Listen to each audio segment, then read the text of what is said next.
All right, so in this video, I'm gonna be covering what lookalikes are, how to use them and why you'd wanna use them, and then I'm gonna go into my dashboard and build it out.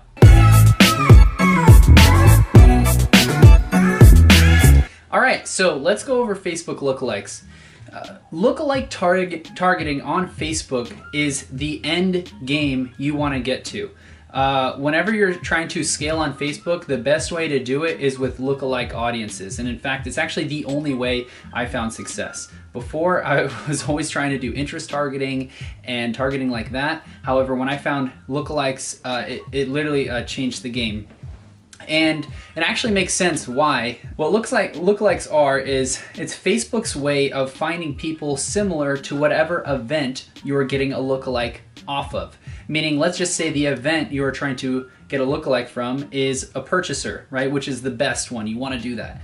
If you have 100 purchasers, which is pretty much the minimum, if you have 100 purchasers and you ask Facebook, hey, look, give me a lookalike, what Facebook is going to do is it's going to scour the entire platform. It's going to find all these data points on your 100 purchasers and find people that are so similar to those people. And not only just similar, that are similar now, that are similar as far as the way they have been kind of acting on the platform and even off the platform. Facebook tracks you off the platform. And so this is just, it's pretty much really close to warm traffic, which is why everyone loves lookalikes. And this is really how you can scale your product. So kind of like what I said is the two superpowers, right, is the fact that you can scale because it gives you 2.1 million people when you do a 1% lookalike. It gives you 2.1 million people that you can scale into, and then also relevancy and timing, meaning these are people that are interested right now. Versus if you were to, let's just say, do interest targeting, someone that maybe liked an interest or you're targeting an interest, those are people that maybe showed interest or liked a page like 5 years ago, but it doesn't mean that they're willing to buy your product right now when you target them, which is why I never really had much success, in my opinion, or at least that's what I tell myself. So also what's really important is you can make lookalikes at every point in the funnel. So if you're just starting out, maybe you only have 100 people that viewed your content, meaning actually landed on your website.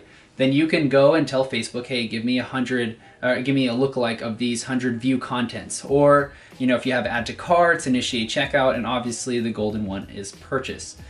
Now, the next this is like a little bonus tip. If you're running video ads, which you really should, video ads are actually the best way to get your CPM lower and actually get your cost per acquisition lower as well. That's what I found. I've split tested the crap out of it. If you do lookalike off of your video viewers, 95% video viewers, it's actually worth split testing against your 1% purchasers. I'm not kidding. I've had it so many times with my 95% video viewers to outperform my purchasers. So I really don't know why, but it's definitely worth testing. So let's go ahead and I'm gonna dive in and show you how to make this. So I'm gonna click this button right here. We're gonna go over here, we're gonna go to audiences. And then in audiences, you're gonna see that I actually already made a 1% on accident. So let me make a new one. Whoops, not that one. So we're gonna click right here, lookalike audience. Now for the source, this is gonna be your pixel. So you're gonna choose your pixel and it's gonna automatically say it's, you know, purchase is recommended. Now, if you don't have any purchases, you can go over here and it'll give you events. And an event is like add to cart, initiate checkout, or view content. This is kind of what I was explaining before.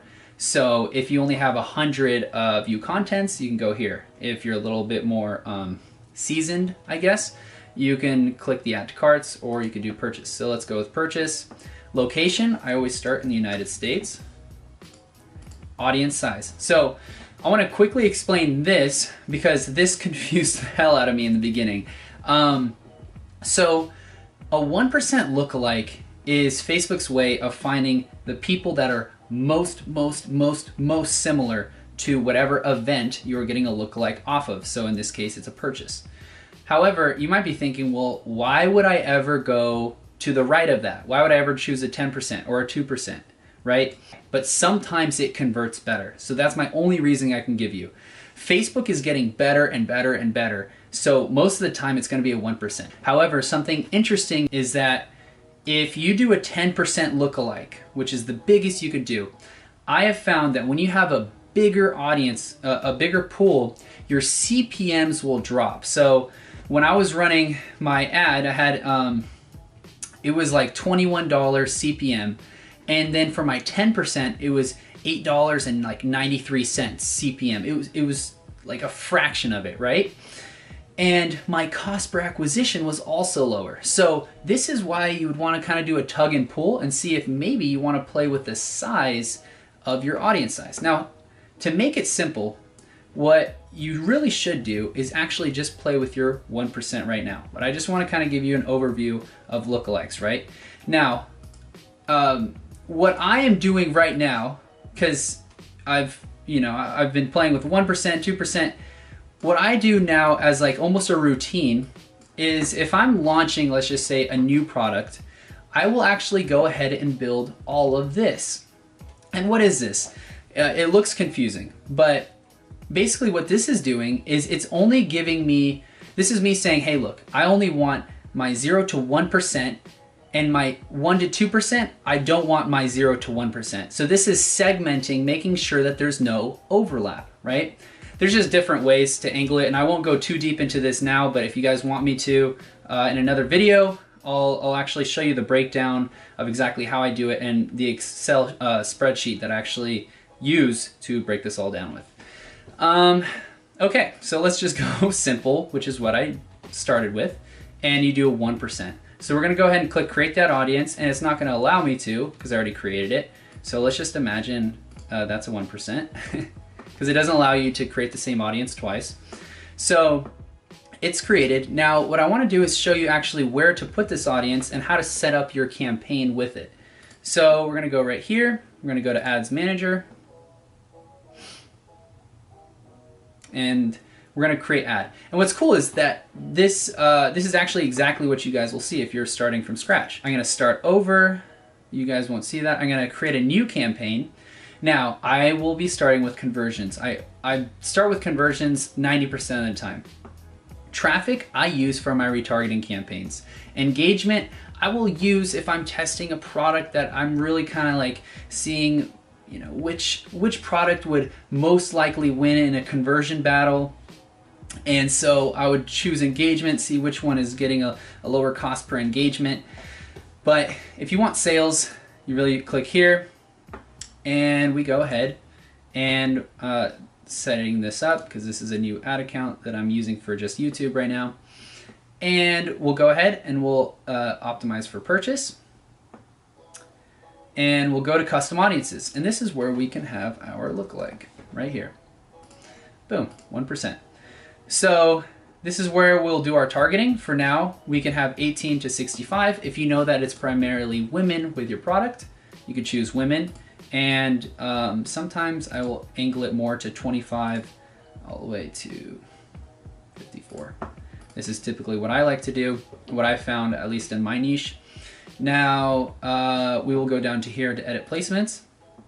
And I really want to stress something out. Okay, so for Messenger, I will only use Messenger as a retargeting platform. Okay, so I retarget here, but we're kind of doing cold outreach. Well, with lookalikes, it's really similar to warm. I never do audience network. And you want to split these out. So you want to have an ad set of just Facebook feed and an ad set of Instagram feed. However, when I say feed, you literally just want to use feeds. I want to give you guys a quick little story. When I was just testing like a mad scientist everything, what I actually did was I didn't uncheck. I had these all checked all the way down. And I blew through a big budget. I think I spent like $1,000. And I was just trying to see and analyze and see, okay, can Facebook start learning and optimizing for me? Because I was always like hearing that from everyone else.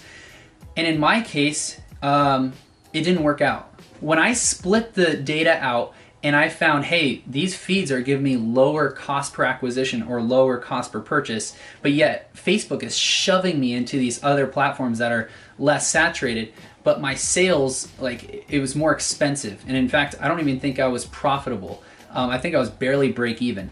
So when I split it out into feeds, I was profitable. So for my recommendation, just do feeds. Okay, so we'll have feeds, daily budget. So if you're starting out and you want to have this one at 10 bucks a day, but you want to have different ad sets at also 10 bucks a day. So I guess I'll probably make another video on how to judge whether to kill or scale. But at a bare minimum, you really don't want to do 5 bucks a day. You want to have it at 10, and you're really actually going to want to start it, to be safe, I like to either start it on a Monday or a Tuesday. You never really want to start on a weekend because weekends vary, at least for me they do. They vary like crazy, but I've noticed on like Monday or Tuesday you can get like accurate data. So you spend $10 and it's a little more predictable. So there's just like a little side tip. We're going to optimize for conversions, conversion window. So I click here. One day click or view. So this is basically just telling Facebook, look, I'm running an impulsive product, and typically people don't need like 7 days as like a nurture sequence or anything. Like, I want people to convert in 1 day. So please find me people that will convert relatively quickly. So that's why I click this. And right here you want to choose. Now, I keep saying this, I will probably end up making another video about manual bidding, because this was a black box for me. It was very tough. I just started understanding it like 3.5, 4 months ago. Now it's a lot better, but at first I couldn't even get this to run. But now this is very interesting. But when you're starting out, and what I actually still do right now, is you want to start off with this. You want to do lowest cost, get the most purchases for your budget, and you only want to start doing a manual bid when you kind of find a winning audience. Okay, so this is what you want to start with, and boom, let's go to, whoops. Right here, you're only gonna have one option that's available. You can't choose this unless you have, I think, your campaign budget set. Then you can accelerate through that. So standard, and this is gonna spend your money evenly.